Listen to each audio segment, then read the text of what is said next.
So the question is, why did we call the book Cheese Factories on the Moon?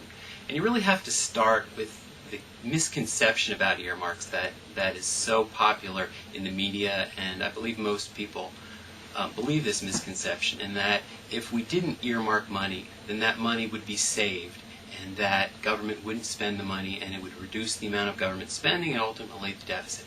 And that's not the case. Earmarks are simply the decision where to spend money, and that decision can be made in government in a number of different ways. It can be made by the bureaucracy, it can be made by state governments, it can be made by members of Congress. And earmarks are simply Congress inserting itself in the process to decide where local government and other recipients of earmarks are going to spend the money.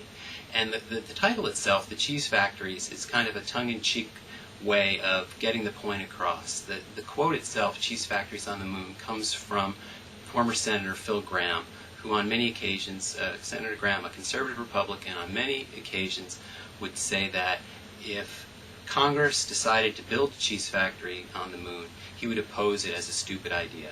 But if Congress did build a cheese factory on the moon, he'd want the milk to come from Texas cows, he would want a Texas construction company to do the construction, and so on. And the idea there is that the earmark is not the decision to build the cheese factory on the moon. And that's a decision that Congress makes elsewhere in different committees at different times typically. The earmark is the decision, okay, we're going to spend this money. We've decided we're going to spend money on building a cheese factory on the moon, or we're going to build a visitor center at national parks, or we're going to build construction on a military base or a museum or whatever else Congress decides to do.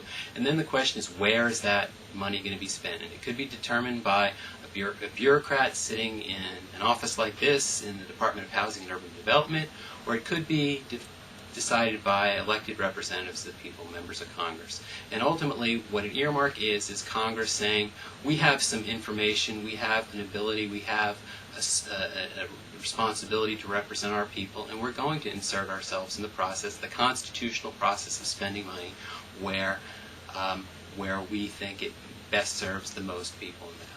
So that's where the title comes from.